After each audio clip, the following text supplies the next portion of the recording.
But Oshane's a fucking dog. You're a bitch. You're a putrid cunt. After Castro's fight, after he got submitted, there was a very long stoppage. Oshane hits him when he's getting off him. And So why did you punch him while he was unconscious? No, I didn't punch him. You did. I saw it. No.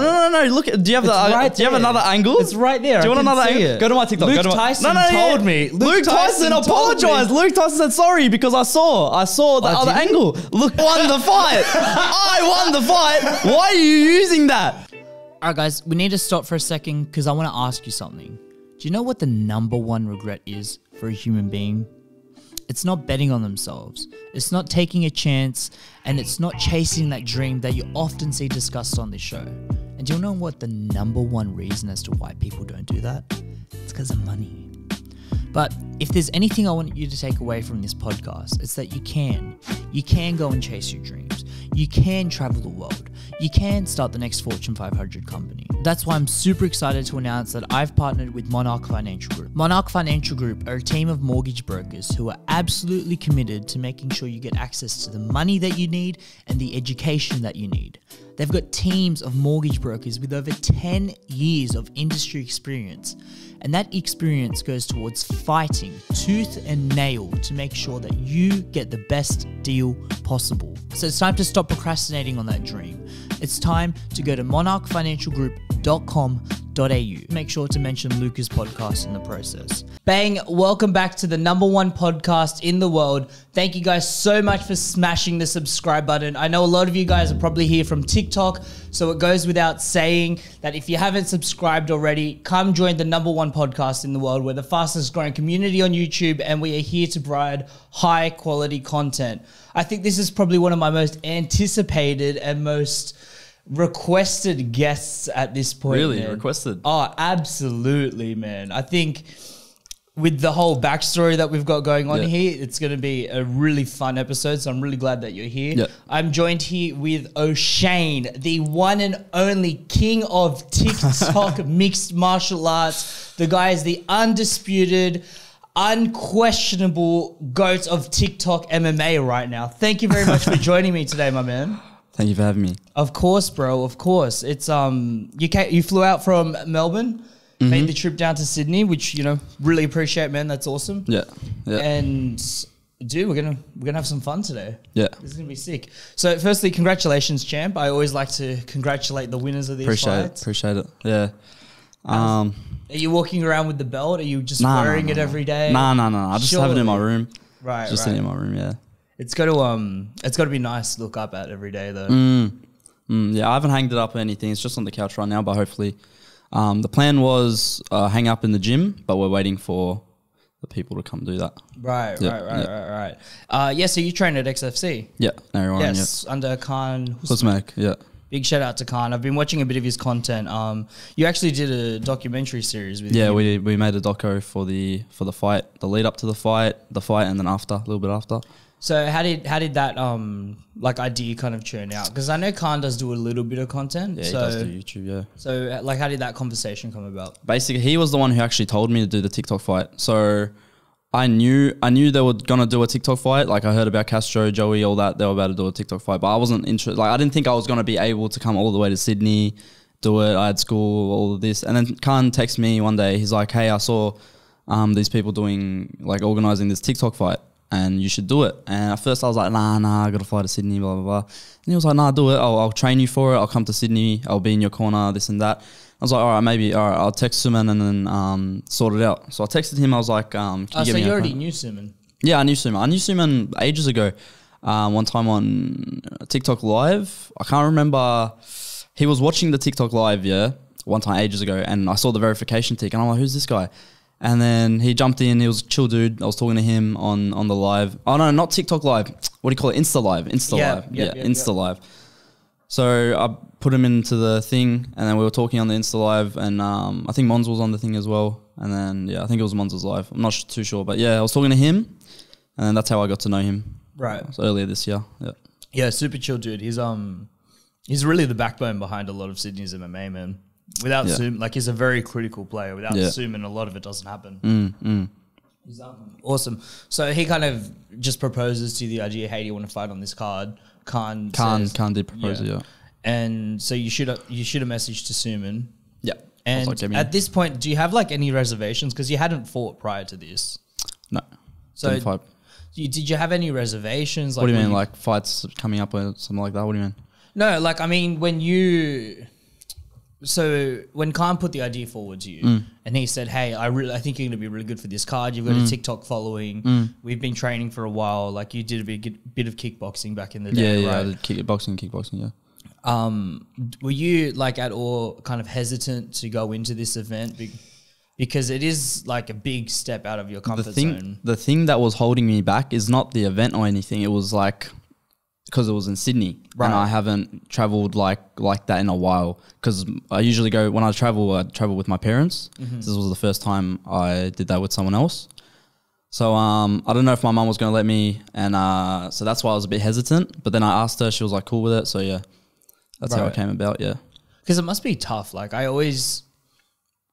think from a fighter's perspective, right? Like, when you're in the cage or when you're in the ring and you're in control of everything, like you're throwing the punches, you're throwing the combinations, it's your mistakes that lead to you getting hurt, or it's your ability to read other people's mistakes that inflicts your ability to hurt them.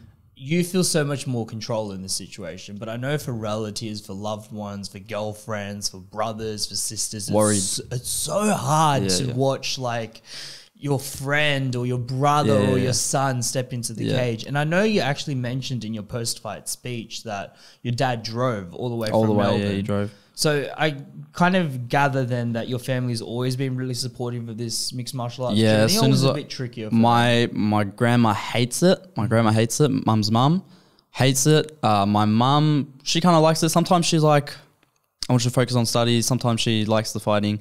After the fight, big time, she liked it. Yeah. But what do you call it? My dad, as soon as he found out I was doing kickboxing, he loved it. Yeah. So yeah. He was also an athlete as well. He was a cyclist in Sri Lanka. Wow. Yeah. So yeah. It kind of runs in your DNA. Yeah. And so they're obviously extremely supportive of you then, because I know like my parents, if I told them I was stepping into a ring, they'd fucking just like, nope, shut it down straight away. Yeah. It's not happening. And I can imagine like that would be really important to you going into that fight, because you were on away territory. I mean, we'll pull up the fight in a second, but the people weren't on your side for this one. No. So having that family support, I imagine, was really important for you then? Yeah, but that day I had a lot more people to prove wrong, and that was what was motivating me. So I wasn't too bothered about, there was no motivation from my family supporting me and stuff. It was more like I had to prove these people wrong, you know what I mean? Yeah. So yeah. Did you feel like in the lead up to the fight there was a lot of animosity or kind of a lot of tension? Was there a lot of shit talking? I tried not to cause too much tension. Like, Castro did talk a little bit of shit in TikTok comments and stuff like that. What did he say? So I posted a TikTok with I took it off my account now, but I posted a TikTok with my, do you want me to put it back on my account? You guys can look at the comments. Yeah, we can find it. All right, here. So it was a video with my little cousin, and he commented, he was like, she's gonna watch her uncle get knocked out. But she obviously didn't know if it was my niece or, but that's what he said. So I think he was trying to sell the fight, but I was trying not to cause it, stir up anything. I was just going to go into that fight, do my thing and then get out, you know what I mean?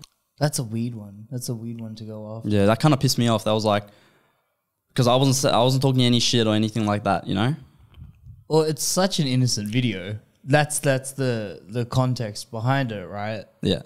Like, I can understand the shit talking if he's kind of just going after you. And this isn't just exclusively to Castro. I mean, this is Castro's first fight, so he's obviously got a lot to learn about how the game's played and whatever. Yeah. But as a fan of MMA, I never like to see families or loved ones get dragged into the shit talking. I know Connor's very famous for doing that.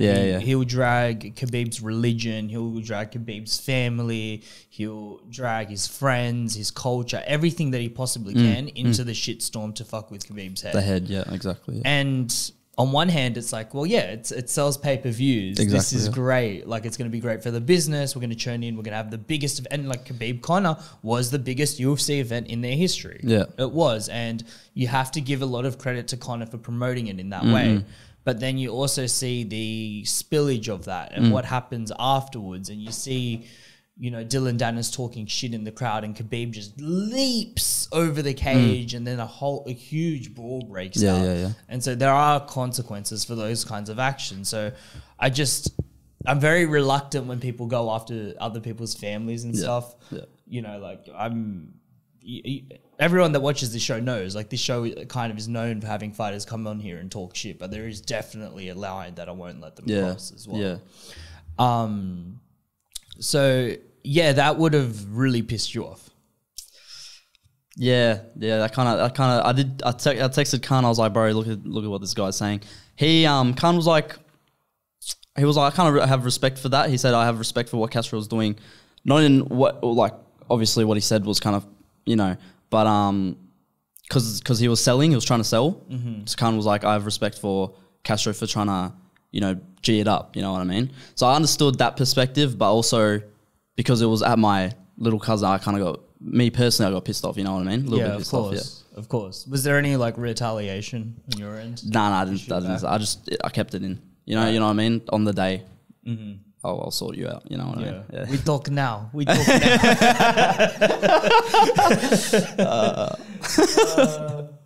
So how did you feel in the preparation? Like, because you do have kickboxing background, right? Yeah, You've done kickboxing for a couple of years now. Yeah. But this is your first time prepping for a fight. This is your first time worried about weight. This is your first time, you know, dealing with fighting on caloric deficit, like being exhausted. Like, explain that experience. What was that like for you? Preparation for it. So the problem with the preparation was Suman was very like, sometimes he'd reply, sometimes he wouldn't reply. I don't know, he's a busy guy. But when I wanted to know about weight and stuff, most of the time he left me on red. Yeah, at the start, he told me for Saheem's fight, he told me I had to be, I think, 65. So I would have done that easy. But the thing was, fight, obviously, Saheem pulled out. Then I had to fight Castro. So I didn't know the weight. Then I asked him, but he never really got back to me with the weight. So I just, the thing was catch weight, yeah? So I thought it doesn't matter, like, because it's catch weight, doesn't matter what weight, blah, blah, blah. Yeah, and I think we saw that with the Issa and Persia Mina fight. Like, there's a pretty big difference. Weight, yeah. But what do you call it? So I rocked up on the day. So, man, I'm kind of going off track, but I rocked up on the day of the weigh-ins, yeah? So man's like, you ready? You weighed in? And I was like, yeah. He's like, what's your weight? Before I jumped on the scales, I was like, 58. And he looked at me. He was like, 58? You have to be like 62. And then I was like, bro, like I texted you. You didn't respond to me. And he was like, fuck. And then I was like, bro, it's fine. It's catch weight. I'll just fight it that way. I'm fine. And he was like, okay, cool. And then, so I think there was a 3 kilo weight difference. Yeah. There was a pretty significant weight difference, but I'm not going to complain about that, you know. I don't really care. What do you walk at? Right now, I'm 61, I think. Okay. Yeah. Okay. So it wasn't a massive cut. No. It wasn't a massive cut for you. No. It was not actually like, I wasn't really, so basically my eating stayed the same, but when I jumped on, it was sort of like a fight camp, you know. When I jumped on that, I was training way harder than usual. Right. So I was burning way more calories, you know, so it just automatically happened. I wasn't focusing on it or anything, you know. Just happened. Yeah. I was actually trying to keep above 60, but because I was just working too hard, went down. Yeah. Because my eating stayed the same. Did you feel that difference in the fight? Yeah, he was very strong on with his grappling game as well. There was one part where we were on the ropes. I think it was first round. We were on the ropes. I tried to put my leg around his and tip him over. I was like there. All I had to do was put more pressure in, but he just overpowered me in that, and then he did the same thing that I was trying to do. But yeah, you can put it up if you want. Yeah, we'll pull up the fight in a second. I want to just dive into this camp a little bit because I train at Australian Top Team and I saw all You do? Yeah, I do. Okay. And I don't compete or anything like that. Like I kind of just go do private sessions and then dip. And I saw the TikTokers preparing for the fights, and I was surprised by how much Castro had developed a ground game, because every time I saw him training, he was either striking or on the bag or doing a kickboxing class. Like in my head, I was almost anticipating that he was going to go toe-to-toe with you, but then I think he surprised everyone with his ground game and his jiu-jitsu, and he really... it makes sense. It makes sense because he's being guided by people that are very, very good at jiu-jitsu. Yeah. Did you go into this thinking, I'm going to lean more into my kickboxing? Did you go, I need to... More striking. It was because Khan was helping me with some jits. Like this, so 2 years, about 2 years now, I was doing kickboxing and boxing, yeah? So that's why my striking's, pretty good. Yeah. But... I never did any jits or anything like that. But when Khan was training me, obviously he was training me for the fight, yeah. So when he was training me, he's very good at jiu-jitsu. He's very good, very talented on his ground game. So he was teaching me takedowns, defense, takedown defense, submission defense, all that. How to land some submissions, and but it wasn't enough time, to... Yeah, you guys had like 2 months. We had 2 months, yeah. You had 2 months to prep for this camp. And for anyone trying to get into jiu-jitsu, the first 2 months are the most miserable. You're just getting tapped out by everyone. Yeah. You literally are. Because we have the people at our gym are very good. Yeah. There's some people... You have some killers over there. Yeah. Some killers. Yeah. Some killers. So you kind of just got the fundamentals on a bit of how to get up, how to...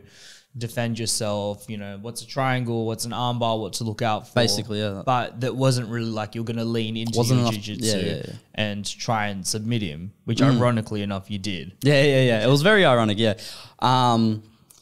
But now, after the thing, I've been very like religiously training jiu-jitsu now. Like, my ground game is way better now. Yeah. So, yeah. Are you enjoying it? Jiu-jitsu? Yeah. Big time. Yeah. Big time. It is fun. It's addictive, man. Yeah. After I landed that choke, man. Yeah. It's fell in love with the jits. It's such a game of chess. Like it's so much about what's your opponent doing and what's your answer to that? What's your opponent doing? What's your answer to that? Exactly. If you can get one step ahead of them, like if you can just be more on the ball in terms of, okay, I'm going to take him here, here, and here, then you have such a massive advantage. And I'm sure you felt it, like when you're on the back foot in jiu-jitsu, it's so hard to catch up. It's such an uphill battle. Yeah. But that's the fun part about it and every person has different strengths and weaknesses. People with longer limbs and shorter limbs. Some people are more flexible. Some people are stronger. I'm such a jiu-jitsu just fan. I love watching grappling tournaments. It's so much fun. So I can imagine that if you find that same level of passion and drive and interest in jiu-jitsu, I mean, you've already got the hands, you've already got the kicks that we've seen, and not that you don't need to develop it further, but it's just going to add so much more to your game. To my MMA game, yeah. Yeah. Big time. Let's pull up this fight. Let's see it. I mean, this was the fight of the night for sure. Yeah. It was very entertaining. For reasons good and bad, which we can get into. Yeah. Bad reason. But if you want to skip to about 2 to 3 minutes, I think that's when it starts. Oh, actually, yeah. Okay, so you came out to an Ibi song. What was it called? Do you know what? Firing Back. Do you know what? Firing Back. Do you know what? I texted him. I told him about it. He replied. And he followed me and he showed me his the preview to his new song that's coming out. It's out now. But yeah, he follows me now and he liked what I done, using his song. And I'm gonna use his next song in my next fight, hopefully. Yeah, Sian and I were watching the fight back yesterday and we were like, fuck, this walkout song's cold, man. It's so good. I listen to it while I'm driving, listen to it in the shower. It's a good song. Yeah. I've liked that song for a while, yeah. Yeah, big shout out to Ibi. Big shout out to Ibi. It's an awesome song. But I think, you know, with regards to a walkout and in regards to like what we've seen fighters do, you know, like we've seen Tyson Fury come out on a throne with a crown and 20 people walking behind him. Nassim Ahmed as well, he's done something similar to that. Yes, he has. And we've seen Israel Adesanya do like full breakdancing routines. Yeah. I think your one was like relatively tame. Like Simple, it was simple, chill. It was, you had a good song. You're feeling yourself. Shadowboxed a bit. We'll save the entertaining walkouts to my pro fights when I get there. Yeah. This is just amateur, you know, just trying to. But then we get to here, and full credit to Castro and his team for organizing this. But I mean, dude, this was an intense walkout. It was, yeah. It was. Do you want to play it, Sion? We're at 3 minutes just for me in the future.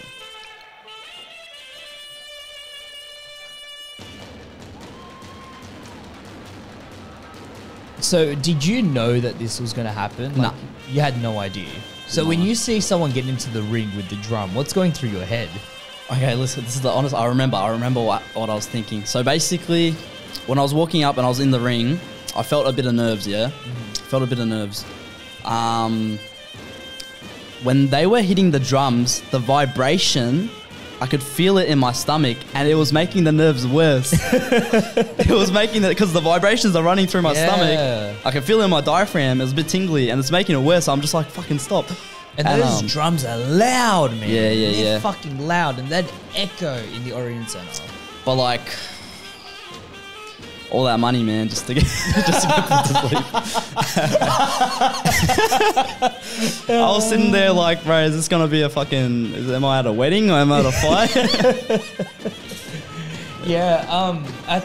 I have to give you full credit because I don't think anyone was expecting him to come out in this fashion, and you know, it's a full-on performance. I mean, this literally went on for 3 minutes. This went on for 3 minutes, and you kind of just have to stand in the corner and wait for Castro to come in. Do you know what? Do you know how that guy's doing the kick-ups? Like he's doing the kick-up shit? What I was thinking in my head, you've heard about in the post-fight thing, I was talking about the mouth guard, yeah? Yeah. I was on that verge of gagging and like, but I was thinking I really wanted to kind of show off. And I wanted to do the kick up next to him. Like, I can do it too. I wanted to do it. But yeah. What's some Khan saying to it this time? Because I remember him said he assumed that they were gonna like rush in. Yeah. And he was telling me like, get ready for it. He's gonna come in like hard at the start. Get ready for it. And I was kind of making me nervous. That wasn't making me nervous. He was like, oh, get ready for it. Okay, he's gonna come out hard. But I was like, all right. I was ready. But yeah. Yeah, I mean, massive engines, but I don't know, it just felt a bit much. Yeah. Felt a bit much. I knew he was nervous. I knew he was backstage. Yeah. Backstage. Like, I don't know if did we pass the part where he's hitting the drums? We just passed it, yeah. When he was hitting it, he was like, you can tell how nervous he is. Like, when he was hitting, he was like, he was trying to act like he was with the vibe and shit, but he was like, you know what I mean? But backstage. Actually, can you pause here for a second? We're at 5:29. There's this brilliant moment right here which I picked up on, and I think it's about to happen now, where we see the whole show and we see the whole spectacle, and it's an awesome walkout. You know, I won't shit on it. Like, it was a cool walkout. It was. Khan actually took inspiration from it. In his next fight, he did a similar thing. Oh, for real? In Hex, yeah. He walked out with a whole drum thing, and yeah. That's awesome. And there's this moment right here where the two of, like, everyone else has just stepped out of the cage aside from, I think it's Ash and maybe a photographer or something there. And you just looked him dead in the eyes and you're like, all right, now what? Yeah, let's go. All of that, and you're still just like so zoned in, ready to go. So how confident are you feeling here? I knew the first round was going to be shit because do you want to pause it? Yeah. Pause it. So I'll tell you about it. So basically in my camp, when I was sparring, doing the heavies, light sparring, I was fine. But when it's more intense in the heavy sparring, almost every time, bro, I was gagging on I'd get overwhelmed and I'd just, and then have to spit it out. Because my one, now I got a new one. You're talking about mouth guard. Talking about the mouth guard, right. yeah. It was very big. And anyone that is in the fight game and actually trains, they And if they've had a shit mouth guard, they'll know what I'm talking about. But people outside, that's why I hate talking about it, because they don't understand, you know what I mean? They're not part of the game. But if you know about fighting, you'll know if you have a shit mouth guard, it's very hard to breathe in, and you could gag on it. And most people get the dentist ones. Like, yeah, I didn't get it before. Oh, no. I was actually, but Khan was telling me, bro. He was telling me, get the fucking down. I was kind of low on money at the time, so right. Yeah, and I didn't think I'd be able to get it so soon. I actually, when I did get it, after the fight I got it, because, you know, I learned my lesson. After the fight I got it, it only took like 2-3 days. Yeah, it's pretty quick. It's quick. Yeah. I thought it was going to take like 2 weeks.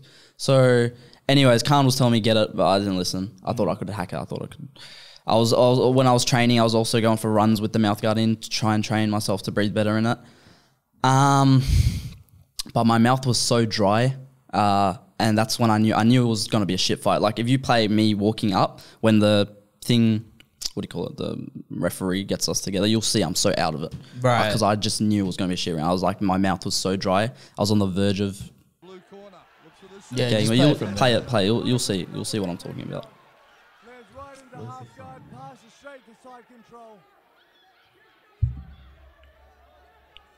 Wow, what a double leg takedown from Castro there. I have to admit, I feel like there was a lot of pressure on Castro in these moments. Like, because he was kind of the poster boy for this event. No disrespect to you at all, but because it was in his backyard, there was a lot more pressure on him. Watch this. Look how did you see how I just looked away? Like, yeah. I knew it was going to be a shit round. Yeah. But yeah. Look at the way I walk up as well. I was just like... But, you know, you surprised me because you came out very fast. You came out with I think you came out with a flurry of punches. So he did a very good job at shooting for that takedown. I didn't expect that. I actually not expect that at all. Basically, I knew he would bite on the feints. Mm-hmm. So when you look at the fight, I was feinting a lot. Mm-hmm. And that's why I'd rush in, because I'd wait for him to kind of go back and then I'd come in. Yeah. But he was very smart with coming down, shooting for the takedown. Yeah, he was good at landing the takedowns, but I think where that's where I spatted out. Right. I gagged on it when yeah. And I asked, look. I asked the ref, can I fight without? Look, I'm like, I'll fight without it. That's what I said. I'll fight without it. He's like, nah, you got to put it back in. And yeah, see, but yeah. It is what it is, man. Is what it is. You've got to learn from those ones. Yeah. It's just. I did learn from. I got the new one. Yeah, Fits exactly. perfect. I don't gag on it in sparring no more. So yeah. I've seen a lot of the fighters use Rhino mouth guards. I see that brand thrown up all the time. I got mine from SportSafe Australia. They got Australia. my custom made. He put my last name on it. Perera. Oh, that's sick. Yeah. Yes, I think one of the first things I noticed about the opening round was that Castro, I think almost as a just instinct, was really looking for takedowns. He was shooting a lot. He was lowering his levels. And when you would get up, he'd throw knees. I think there's one or two that connected clean, but it wasn't quite there. But I think a part of the game that possibly... Do you want to just pause for a second? Yeah. I think part of the game that he does need to develop, and I'm sure that he's working on now, is his top control. Yeah. I think his top control. Like, you got up like relatively easily. On the ground? Yeah. On the ground, his control? Yeah. He didn't know what to do. He'd take me down. Yeah. Didn't know what to do on when he was on top, you know? Credit to you. Like, you just saw openings and you're like, fuck this, I'm getting back on my feet, like, straight away. Yeah. And Suman did say I was, when he was commentating, he was like, Oshane does a good job at getting back up. Yeah. Yeah. What did you want to say? So this is, remember when I was saying earlier at the start of this, I was saying I tried to trip him over and he just overpowered me in the grappling. Yeah. When we were talking about the weight difference. Yeah. This is it right here. Right. If he wants to play it. So I tried to put my leg over. I was halfway there and he just overpowered me there. Yeah. So now we got Castro in top position again, just holding you down. Thing is, he doesn't really know what to do on the top. So yeah, he got a good knee right here, but then I pushed it off. His front leg is too far forward. He needed to be more lateral. Oshane Perrera. But that knee right position sucks. Like, it gasses you. It was very hard. So much. Yeah. Because it was pushing down on my stomach. It was hard to get air in. But yeah. Just being on the bottom of that knee. Here was a very significant strike. So basically, in the whole fight, there was only 2 times where I got like kind of felt it. You know, like that was a good hit. You know, that one was that knee, and the other was that punch that dropped me. Not gonna lie, when he did drop me, I saw 2 Castros. right here. Bang, right there. I look up. My vision was fucked. there, but I knew I had to keep fighting. I wasn't going to go down to... And in those moments, it's such a split decision of like, do I keep going or do I just quit now?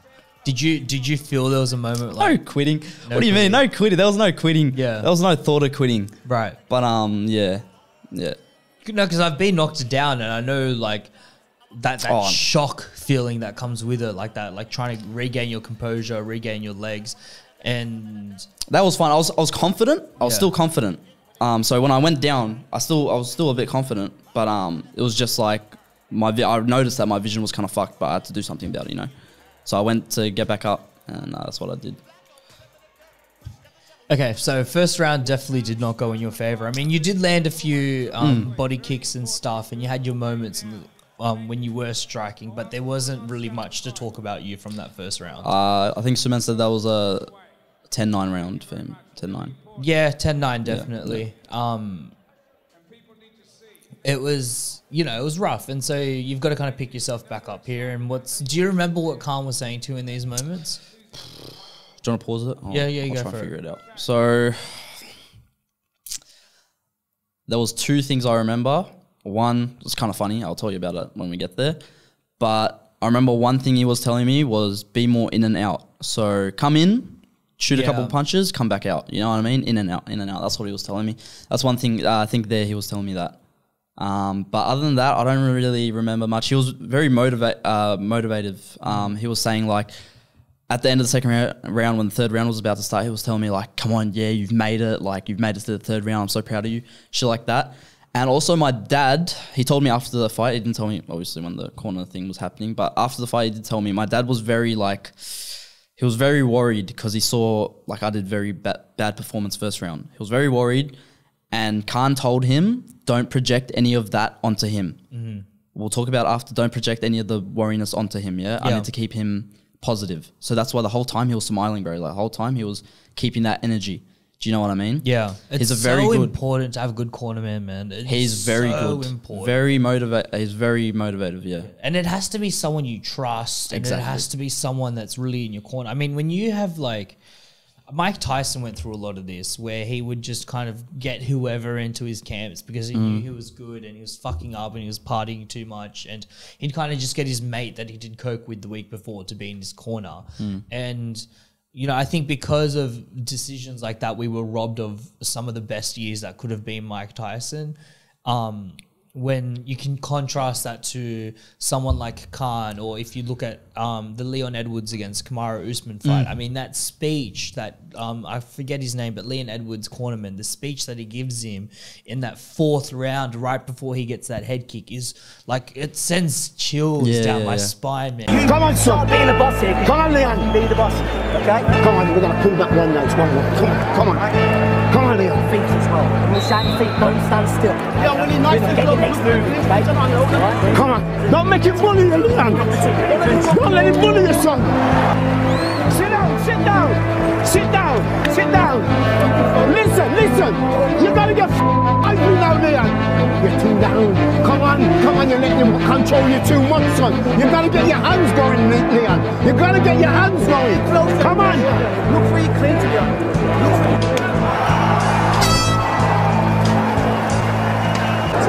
Listen, stop feeling sorry for you. Well, come on then. What's wrong with you? You're too down. You gotta pull out the fire. Come on, Leon, man. You got it, man. Come on. You got this. Come on, Leon. Let's go. Come on.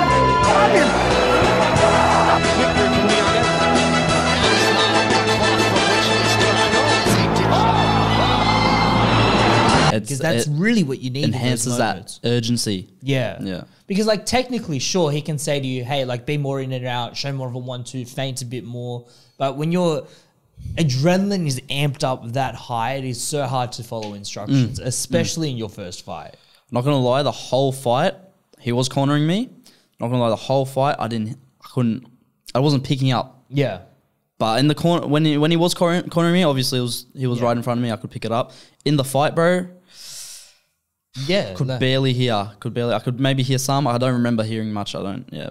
And that's when I think that's a very big difference in you know, amateurs and pros, and then, you know, the pros that go on to fight in the massive organizations such as the UFC, is that the fighter and the coach essentially just become one person. It's almost like the coach is just playing as the fighter on PlayStation. You know, like you see... You ever watched Real Steel? Did you watch that movie? The robot Yes. And then you remember when they had that... the robot would move as you... it's like that. Yeah. It's literally like that. And, you know, I just watched... I just rewatched Josh Togo and Suman, and you can hear Suman the whole way...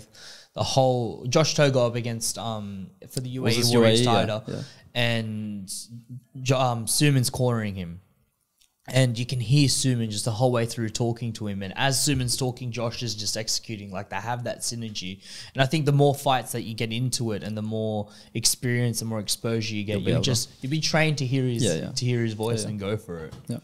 Let's keep going. I remember at one point when we were in the corner, I don't know if this was the end of the second round, probably was. Also, another thing, can we pause here? Yeah, of course. Another thing I want to say is, remember how I said I knew the first round was going to be shit? Yeah. Before the fight, like the day before Wayne's Day, all that, fight week, all that, I had this energy. I had this feeling, I knew I was going to win, do you know what I mean? I knew it. I knew it was written for me to win. But in that first round, I kind of lost a bit of that confidence.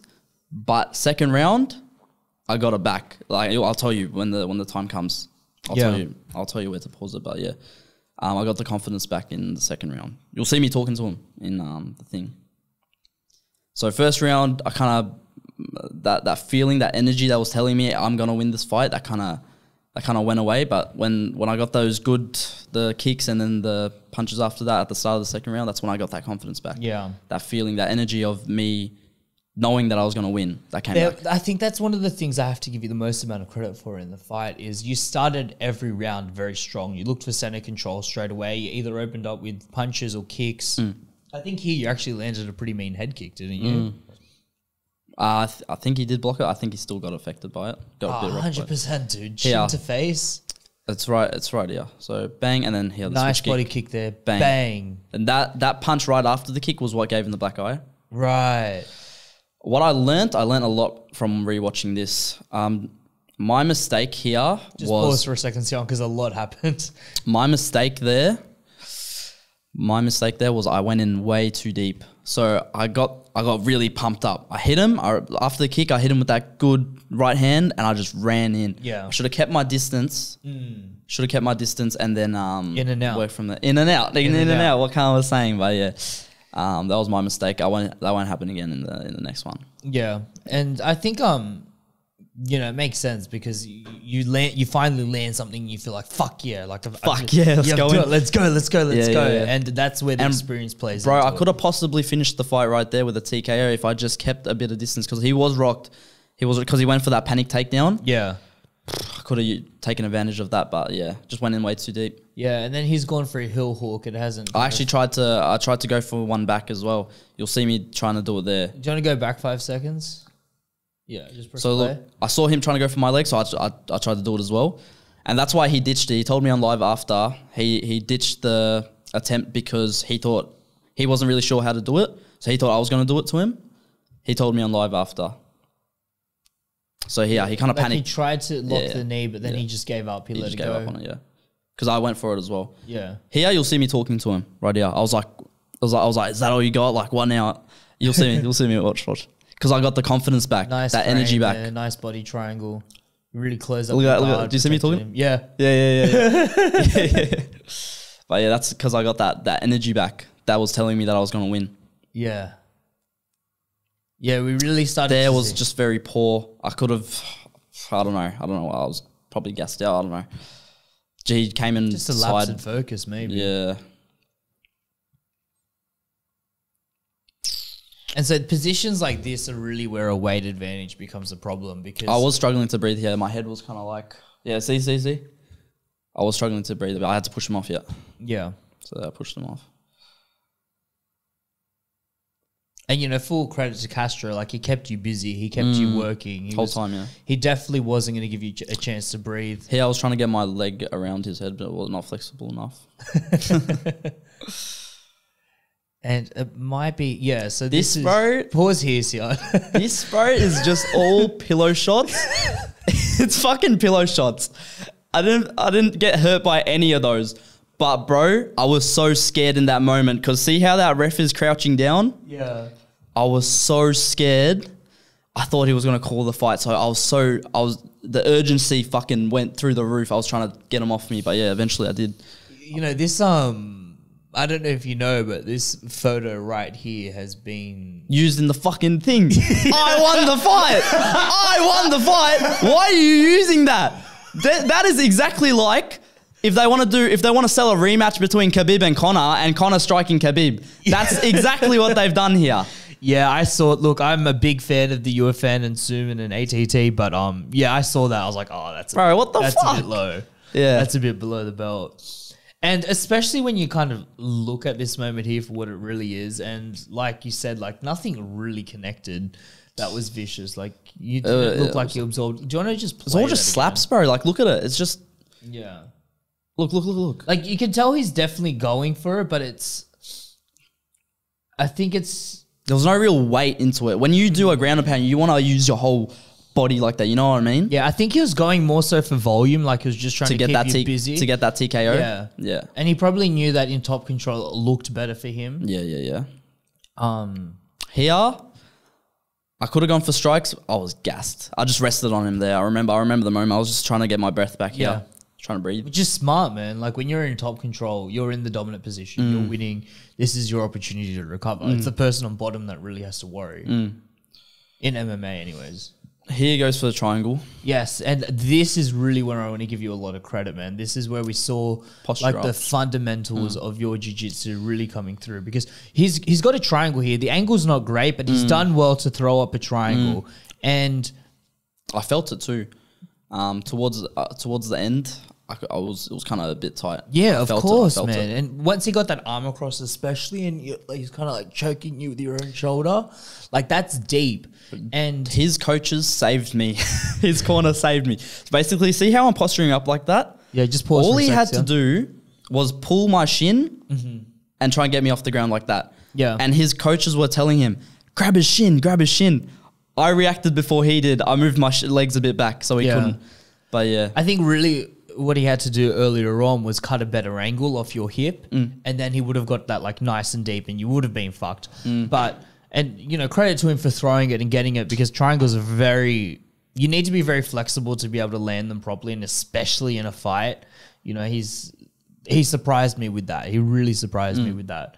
But when you started stacking his weight on top of him, I was like, we got some answers here. Because that is like the worst feeling when you're throwing a triangle and your whole body weight is pressing on the back of your neck, plus someone else's weight driving it down. I mean, dude, you had the perfect answer for that, and I have to give you credit. That's what you got to do, though. Other than that, if I never did that, probably would have gone choked out. I had to posture up, push him down. Yeah, keep playing, Sion. Here, pause it. See how Khan's smiling? He's got that fucking... Yeah. He's got that... The energy. He's projecting that positive energy onto me. He did a very good job with that. But yeah, he's smiling. He was telling me, bro, I'm so proud of you. You made it to the third round. And the thing... so basically, go to a bit of the end of it. Oh, actually, it shows Castro. No, I mean further down. Before the third round starts. We'll just play it. You just tell us when to stop. Yeah, okay. So he's telling me all this shit, like, you've made it, like, I'm so proud of you, made it. I don't know if I should talk about this. So basically, this is what gave me that fucking urgency, like, I have to finish this fight. So basically, my ex, she's watching the pay-per-view, along with my family and stuff, but my ex was watching the pay-per-view. Was she your ex at the time? Yeah, my ex at the time as well. But now me and her don't talk. I don't talk to her anymore. But at the time, we were sort of trying to fix things and stuff, and I knew she was watching, And Khan was like to me, I'm not obviously, he said her name when he said it, but obviously I'm not going to say it on here, but he was like, she's fucking watching, and that was like, to me, that was like, I gotta sleep this cunt. But yeah, and that's what I did. 20 seconds, 25 seconds around, went to sleep. Dude, there is a drive that comes out of people when those kinds of perspectives are taken, man. I mean, the most gains I've made physically, mentally, emotionally, socially are always after like a lot of pain, especially if it's like a breakup or something like that. That was driving me a lot as well in the camp and stuff like that. Yeah. Yeah. Yeah, it's tough. It's so emotionally draining, which is why like when fighters go after people's families or their loved ones, I'm like, I don't know if that's a bear you really want to be playing with because you might awaken something in them. Press some buttons. Yeah. That you don't want to press, yeah. Yeah, and then there's a different version of you that comes out after that. Like there's a different... And that's what happened here. And we can see that right now. So I'll go for it. So, see, when he kicks me, I got kind of pissed off. I was like, I kind of nodded. Did you see that? Did you see that nod that I did? I was like, yeah. And then I ran in. I thought he was going to move back, actually. That's why I ran in like that. But he came a bit forward. Here, a lot of people, pause it. A lot of people keep saying it's a fucking lucky guillotine, lucky guillotine. No. If you look at the way I placed it, look, first his head's here, yeah. His head's here. I have to push it down. That's what I've done here. Play it. Push his head down. Then I move to the, pause. What I'm about to do now, I can't do it on the ropes, yeah. I have to use the solid part of the corner. What I do is I give him my leg so he can get a bit lower, so I can get the choke down. I give him my leg. He goes for it. The fish took the bait. Then I kind of use the back of the thing to get in deep. If you play it now, I kind of go back here, and then that's when I lock it in right there. And he look, he realizes right there I locked it in. Yeah. Bang. Yeah, that's a perfect analysis of what happened. You know, that's actually what I wrote down. Like, I broke down that play and why you won it. And then we might pause right here.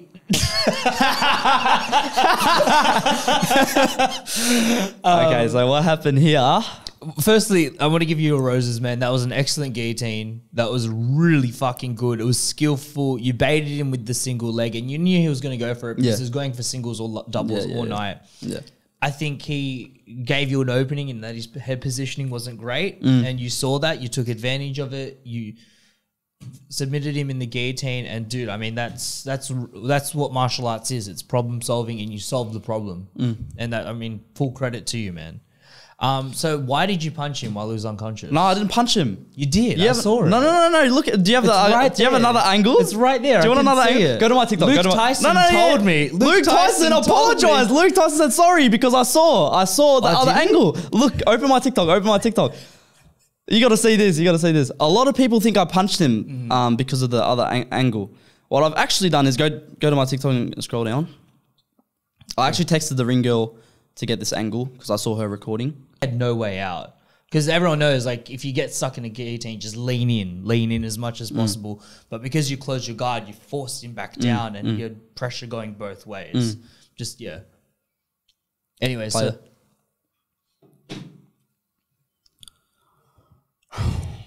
I'll tell you what I actually done. Watch. And there. Pause it there. I'll tell you what I done. There was no hit. There was no hit. So basically, as soon as I actually thought he tapped, I didn't realize I put him to sleep. I thought he tapped because I felt the ref's hand. I don't know. I thought that was him. I felt the ref's hand. Then I got up and the what do you call it? I got so pumped and I was pissed off because I was losing the first 2 rounds. My family's watching. All these people that I love are watching, and you're trying to like embarrass me in front of all these people. I was so pissed off. What I said was, I was like, "Fuck you!" And I got up. And that's why the ref was like, "Hey."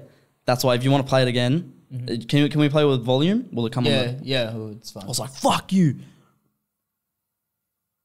Give us some volume on that, Sion. I was so pissed off in the moment. That's why. And then the ref was like, "Oh yeah," and I was like.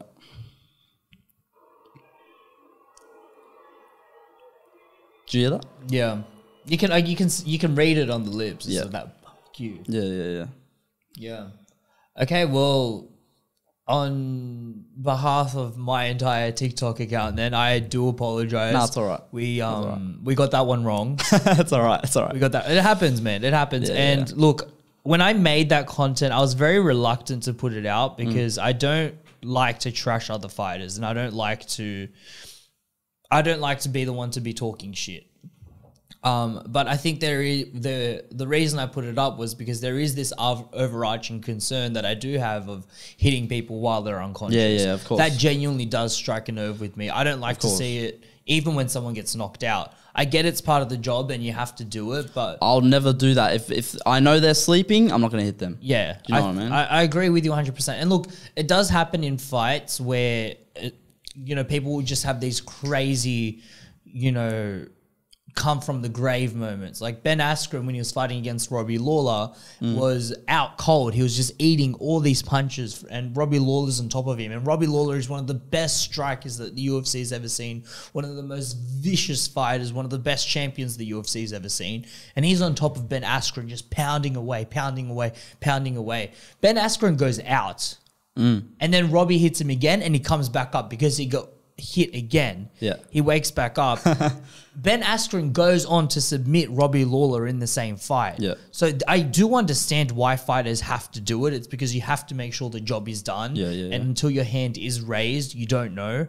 But I think it's a little bit different if you get submitted. If you get submitted, there's no gray area with that. The person's either awake or asleep. And so to go and hit them afterwards, which is what we perceived it to be at the time, then but you didn't do that. And we fucked up. Nah, it's all right. And I do apologize. And for all of you TikTok fans out there, yes, I'm a massive fucking clout chaser and all I do is talk shit on this podcast and I shouldn't be here. I'm not the number one in the world.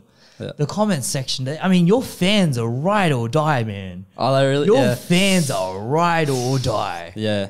They really I think they kind of, not really. I think they kind of noticed, the people that were watching, they kind of noticed how fucked up the situation was, because you guys saw the other angle. Yeah. They've seen the angle that shows what actually happened. So anyone would get pissed off at that, even if they're not my fans. Do you know what I mean? Like, why are you lying about this kid? You know what I mean? So that's probably why you got that reaction. Yeah. And it's a lot of those people probably weren't my followers. Sometimes I look at the comments and they're not following me. But they're still supporting me because they know what's right and what's wrong. Yeah, and look, if I make a mistake, I'm more than happy to correct it, and that's the reason why I wanted to have you out here, was because it was like, okay, we fucked this up. How can we make it right?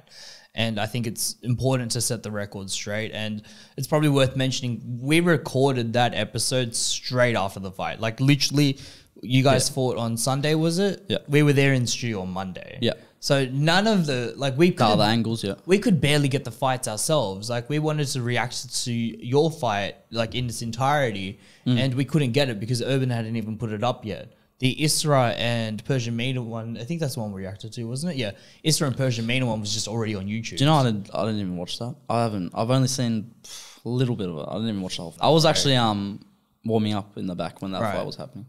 Thing about Persian Mina though, so we're all. The change room's there. It's this big hallway and there's rooms left, right. Everyone's room is quiet. Outside of Persian Mina's room, all you hear is, What was going on in the She was hitting pads. Oh. And we were doing a rules meeting. She wasn't there for the rules meeting. She was still hitting pads in the back.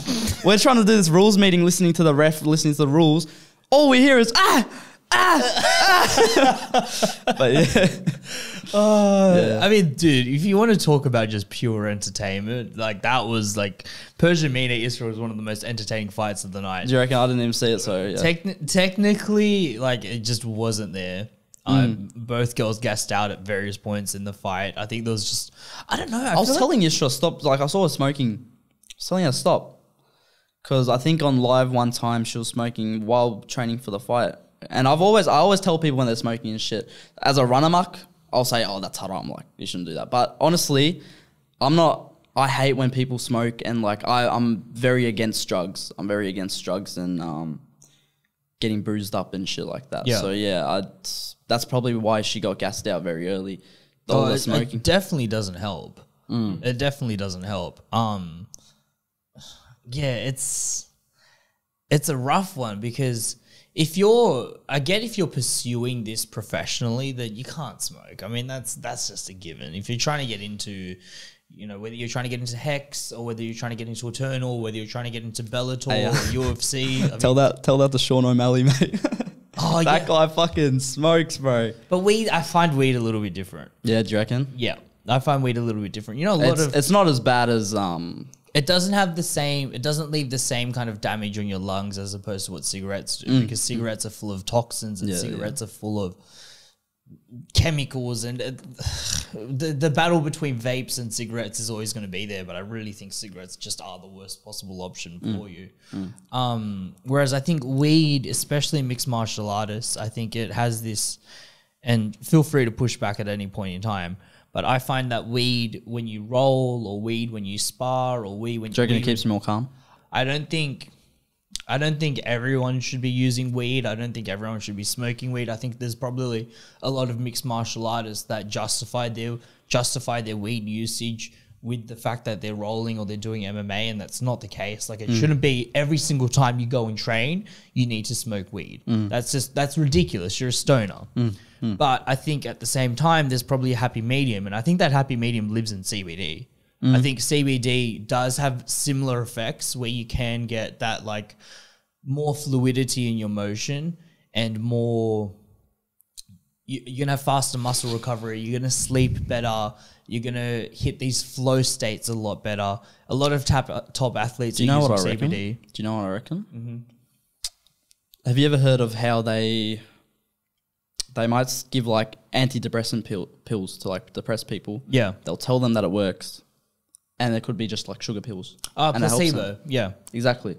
I think that's the same thing. If you believe it works, you know, you're going to get that outcome because you believe it. Yeah, I mean, that is, I'm sure there is an element I think that's of the that. case with this, because I think with weed, you could definitely make a case for that. I think it's, you know, everyone's going to have different tastes and preferences, but they do like controlled double-blind placebo effects on CBD, and especially in terms of recovery and in terms of reducing stress, it's like there's this, the papers are there, the science is there, it's proven to work. Yeah.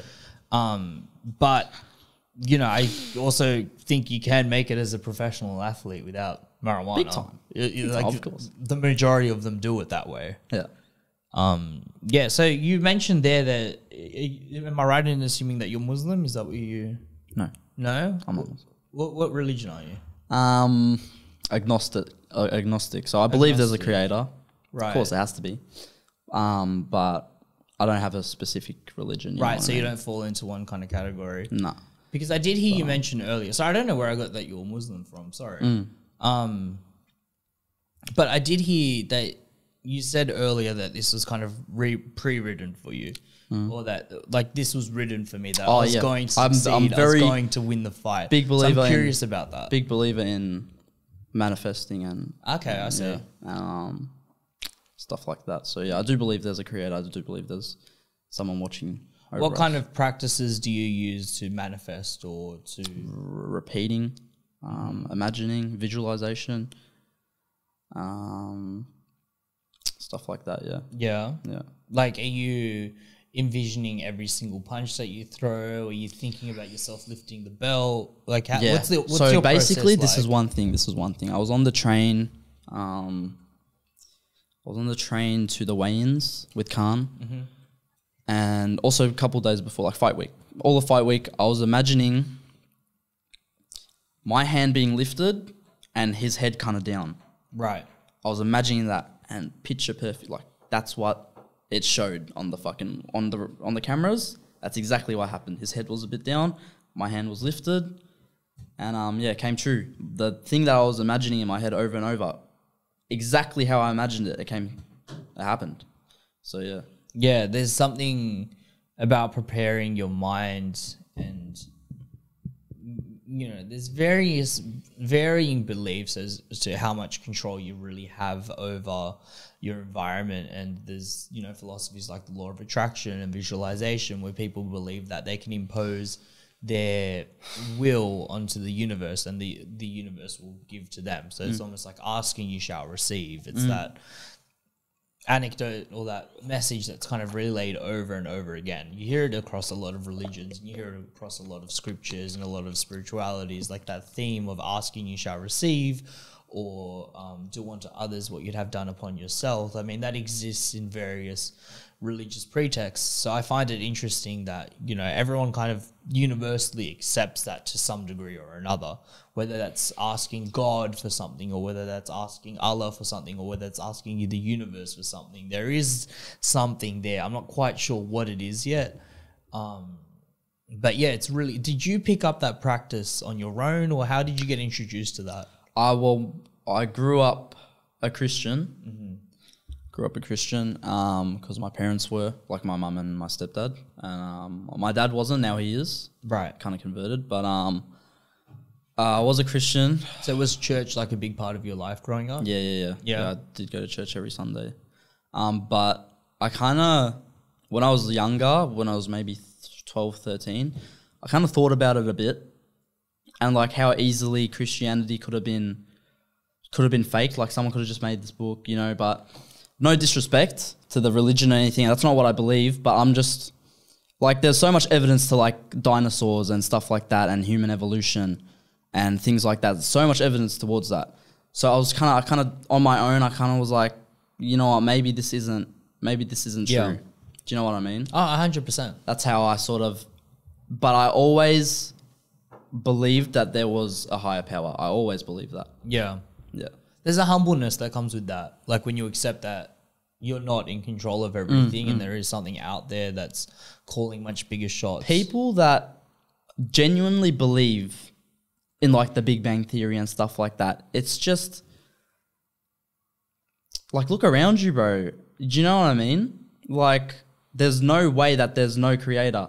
For example, I believe in human evolution. I believe that we, like, animals did evolve, but through the help of, like, with intent, on purpose, it was done. And if you look at eyes, for example, our eyes. Yeah. Obviously, when organisms were evolving, they had no eyes, But now we have eyes. We can process the light rays that come in and kind of see, you know? We'll process, like, light rays come into our eyes, our brain processes it, we can see. There's no fucking way that evolution could have automatically done that. Like, how would they know that there's light rays that could be processed? Do you know what I mean? I think it was done, like a creator has done this on purpose. Do you know what I mean? But yeah. Yeah, I hear you. I mean, look, as human beings, we're extremely visual. And we're extremely visual species. I mean, it takes up 80% of the neuro pathways in our brain. It's extremely important, and I think that's a survival factor that would have had to been developed over millions and millions and millions of years. I think if you just look at it purely from a scientific perspective, right, it makes perfect sense that a species that is able to see and perceive light and garner information in extremely high detail, that in such high detail that we still can't replicate it with all the technology that we have today. I mean, we're shooting this on 4K cameras with, you know, amazing depth and amazing field, and still it's not as good as what real life really is because there's just so much complexity in the human eye, and that's just millions and millions and millions of years of evolution. And, you know, the species that could infer the best amount of light would have survived, and then they would have bred among themselves, and then the following generation, and you just rinse and repeat that over a long enough period of time. Eyesight's going to be developed, and it's the same with sound and the same with smell. But for whatever reasons, we've evolved to highly value sight over everything else, over hearing, over smell, over taste. Sight is the number one.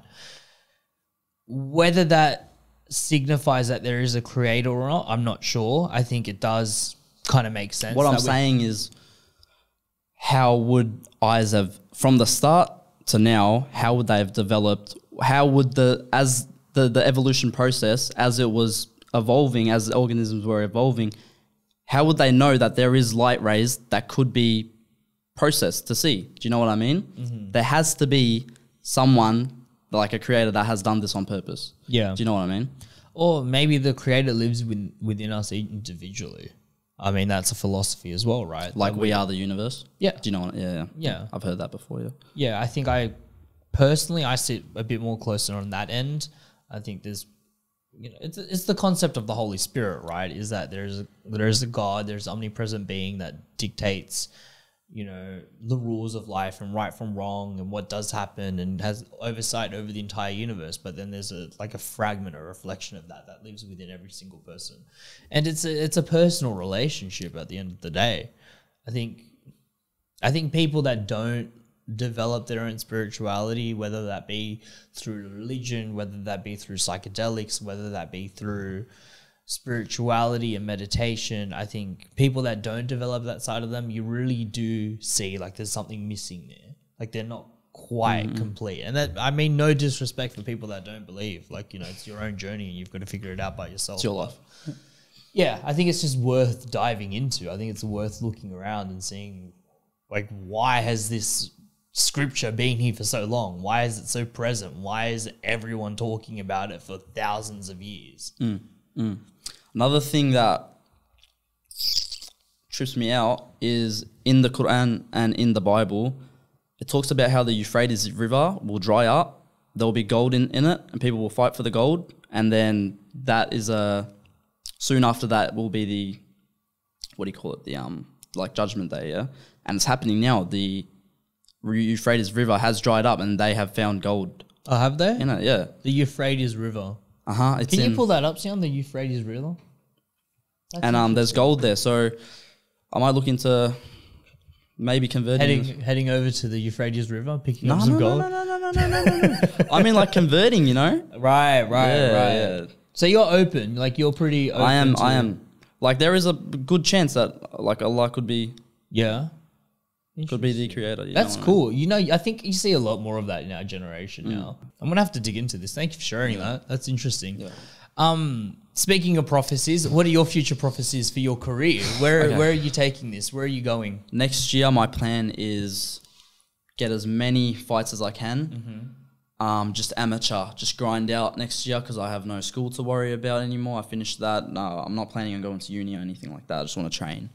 And focus on my social media as well, grow my Instagram, grow my TikTok, earn my income that way so that I have an income and then just focus on my training. So next year, 2023, my plan is get as many amateur fights as I can down for MMA. And then hopefully by 2024, I can start my professional career. Oh, wow. You want to go fast? I want to go fast. I want to get in there. Foot on the gas all the way down. Yeah. Is there a Castro rematch? Yeah. Everyone keeps saying, like, I don't want to take the rematch.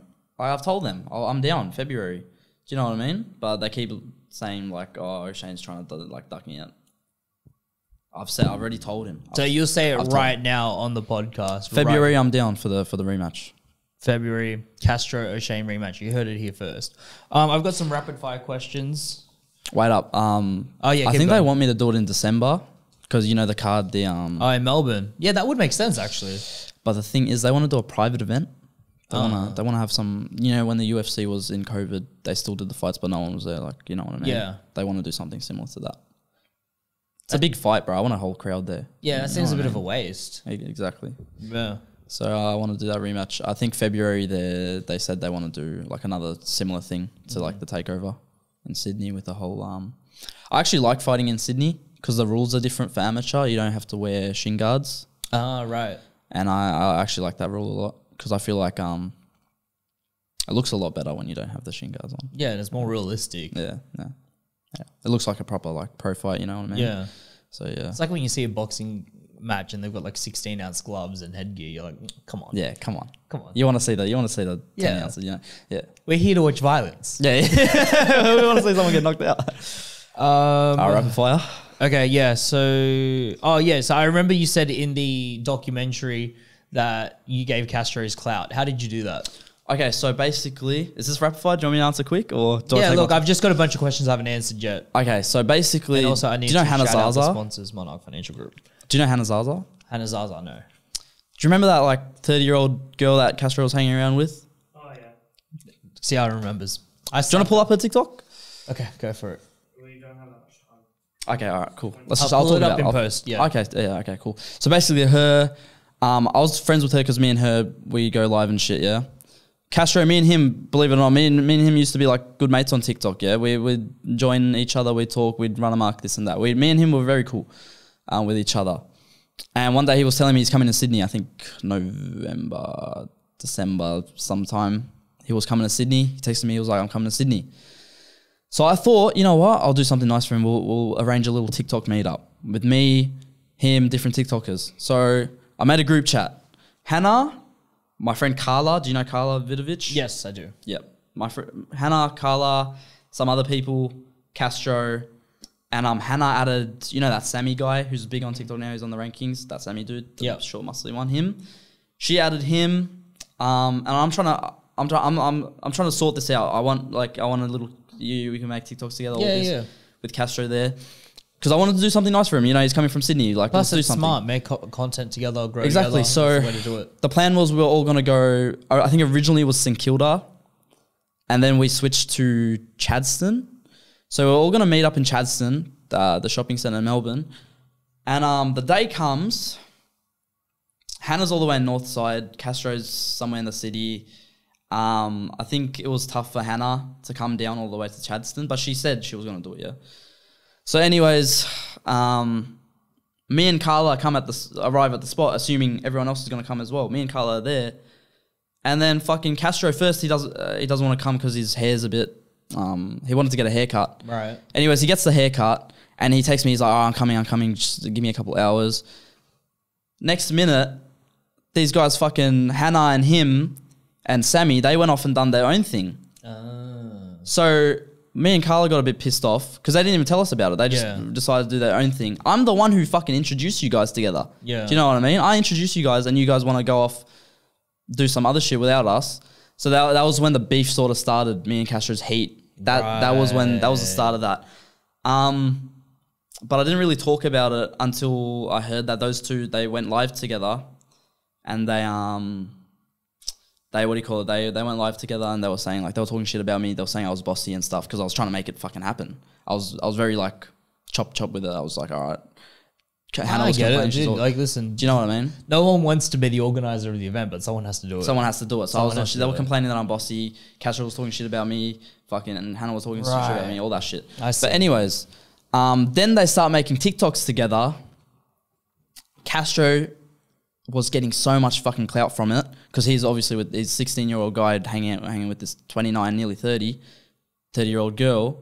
And obviously people were like, you know, the optics are weird, yeah. Exactly. It was blowing up and shit. So he was getting a heap of clout from that. Before he wasn't very relevant on TikTok. He was there. People knew about Castro. People knew about me. People knew about Castro. But he wasn't very like relevant how he is now.